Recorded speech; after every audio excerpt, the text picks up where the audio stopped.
The train screeched like it was grieving. Smoke rolled across the dusty platform as Eleanor Whitmore stepped down with trembling boots onto the cracked wooden boards of Dry Hollow, Montana. She carried only one suitcase, brown leather, edges worn, brass corners dented, and a folded letter pressed inside her coat, the ink slightly smudged from how many times she had read it. The letter was signed. Thomas Callahan. Her future husband. Her promised new life. The man she had never met, but trusted with everything. Dry Hollow was smaller than she imagined. Fewer buildings.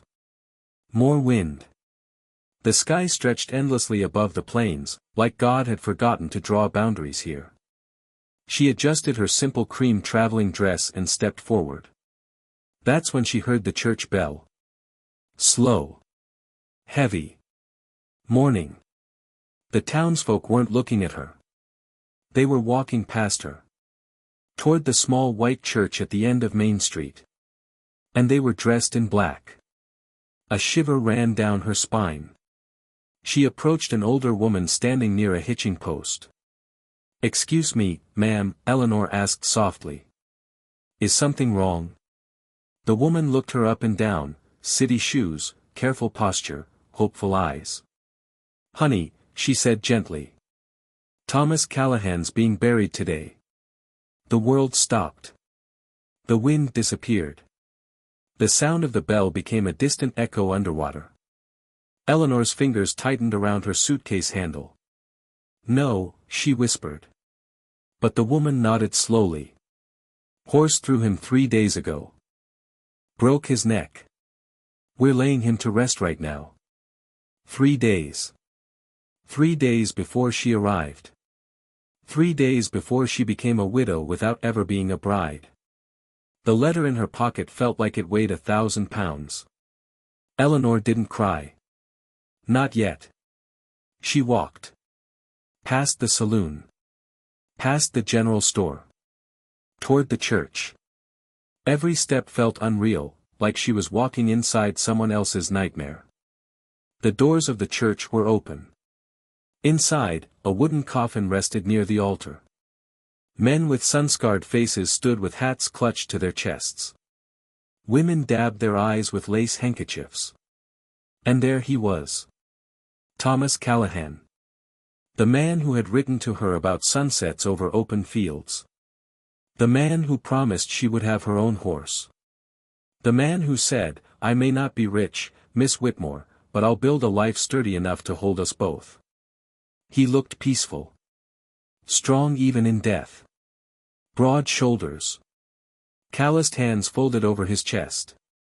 She stepped inside quietly. Heads turned. Whispers spread. That must be her. The mail-order bride. She came too late. Too late. The word stabbed. The preacher cleared his throat and continued. Eleanor stood in the back, alone, staring at the coffin. She had sold everything in Boston. Her small sewing business. Her rented room. Her furniture. She crossed half a country for a promise. And now that promise was in a pine box. When the service ended, the men lifted the coffin. Without thinking, Eleanor stepped forward. "I'd like to see him," she said softly. The preacher hesitated but nodded. She approached the coffin. Up close, she could see the faint scar along his jaw that he once mentioned in a letter, a bull he tried to break at 19. Her chest tightened. "You should have waited," she whispered. A tear finally escaped. Just one. Then she straightened. "Where is his ranch?" The preacher blinked. "Ma'am. His land. His home. I came to marry him. I intend to see what I crossed the country for." The townsfolk exchanged uneasy glances. One tall ranch hand stepped forward. "Callahan Ridge. 5 miles west. But it ain't yours, miss. Not legally." She looked him dead in the eye. "I gave up everything for that man. I buried him before I even knew him. I will at least see what he built." The ranch hand nodded slowly. Name's Jacob Miller. She didn't smile. I'm Eleanor Whitmore. And without another word, she followed the procession out of town, not to the cemetery, but to Callahan Ridge. The ranch was bigger than she imagined. Rolling acres of fenced land. A red barn with chipped paint. A two-story farmhouse that leaned slightly to the left like it was tired. Cattle dotted the fields. And chaos ruled everything. Broken fence lines. Unstacked lumber. Tools scattered. It was clear. Thomas had been working hard. And he hadn't finished. Jacob stood beside her. He was behind on payments. Bank's been circling. Her stomach dropped. How far behind? 3 months. And now? Now they'll come. For it. The wind whipped her skirt around her ankles. She looked at the house. The barn. The animals.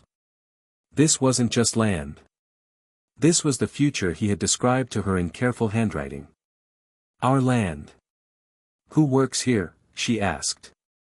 4 of us. Hired hands. And will you stay? Jacob hesitated. Depends who's paying. She nodded slowly. Then something shifted in her eyes. Resolve. Steel. I will. He stared at her. Ma'am, you don't know how to run a ranch. She met his gaze calmly. I know how to survive. Silence stretched. Then she walked toward the house. She pushed open the front door. Dust danced in the sunlight. A wooden table. 2 chairs. A half-carved rocking chair by the fireplace. On the table sat a ledger. She opened it. Numbers. Debts. Feed costs. Cattle sales. Thomas's handwriting filled every page. Her throat tightened again. She closed it gently. I didn't come this far to turn around, she murmured. That night, she slept in a house that was never truly hers. The wind howled through cracks in the walls. Coyotes cried in the distance. And somewhere in the darkness, Eleanor Whitmore made a decision. She would not leave. Not because she had nowhere else to go. But because Thomas Callahan deserved more than a funeral and an auction sign. The bank came 2 days later. Mr. Harlan, thin lips and polished boots. He dismounted with a smirk. Miss Whitmore, is it? I understand you were expected. I arrived, she replied calmly. He looked around. This property will be seized within the month. No. He blinked. Excuse me. I'll pay the debt. With what income? She folded her hands neatly. With cattle. He laughed. You don't even know how to saddle a horse. She stepped closer. I know how to read numbers. I ran my own business in Boston for 5 years. I know supply. I know demand. And I know when a man underestimates me. Jacob, standing nearby, hid a smile. Mr. Harlan adjusted his coat. You have 30 days. He rode off. Eleanor exhaled slowly. 30 days. 30 days to save a dying ranch. 30 days to prove she wasn't just a bride who came too late. Jacob approached.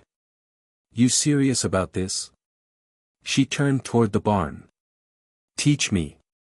He studied her face. No fear. No tears. Just fire. And that's when the men of Callahan Ridge realized something. Thomas Callahan may have died. But his ranch just found a new kind of strength.